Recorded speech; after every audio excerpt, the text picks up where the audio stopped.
wonderful week again here in Pensacola, and third year here, it feels like it's home now. It is, and I saw some social media posts from our teams. Remember our teams, I've told you before, when we left Orange Beach, wanted to have this Gulf Coast experience, enjoy a little bit of warm weather, a little bit of beach, and a whole lot of soccer, and we do that really well, and I think the young people, are beneficiaries of that experience. You know, when we talked to you last year, I think the big point of contention, would the tournament expand, contract, what would it look like? It goes to 12 teams this year.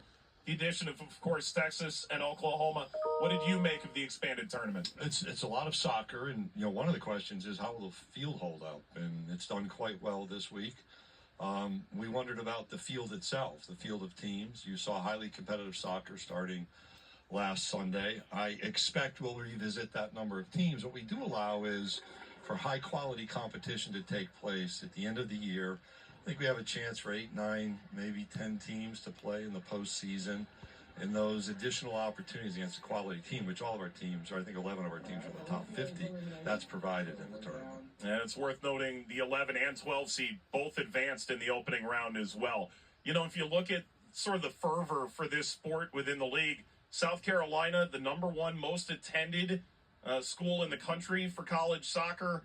There's clearly an understanding, as you see 9 of the top 18 from the SEC, that the SEC's got fans excited about this sport. That's a point of pride that's present on our campuses. I turned on the Arkansas-Mississippi State game from Starkville and saw a crowd that had not been experienced there. And you see that over and over as the interest is built. I think that's a tribute to the level of soccer play. The interaction with our teams and our communities is something that's really unique when you think about college soccer and college programs in general, and that's reflected in the attendance. And you've seen a continual effort to invest in facilities, so it supports that high level of competition and that high level of fan interest. Yeah, let's talk about that level of competition for a moment. You made reference to it. I think it's probably 9 or 10 that'll get into the NCAA tournament. A number of them will be seeded. That means home games. It means a chance for this conference to get back to College Cup. And you spoke about it before we came on air.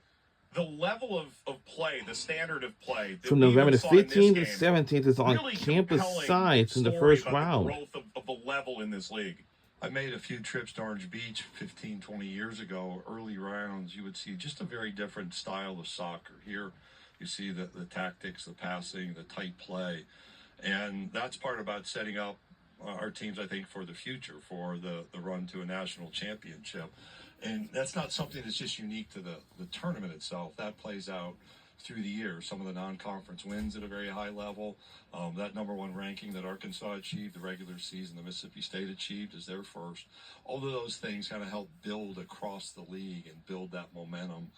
We hope to a national championship again. And we featured that 98 one on the SEC network with Florida's story from that great run. All right, well, is the trophy lighter when you lift it? I always hear when you win it, it's lighter. I think it is for them, and sometimes we fill it with confetti, too, which just adds a few ounces, so you got to be prepared. They're the best ounces of all. Mr. Commissioner, appreciate the time. Thank you. Greg Sankey joining us here at halftime. He's got a trophy to give away. He can't stay with us. We're at the beach here in Pensacola, and South Carolina and Texas scoreless at the half. And when I got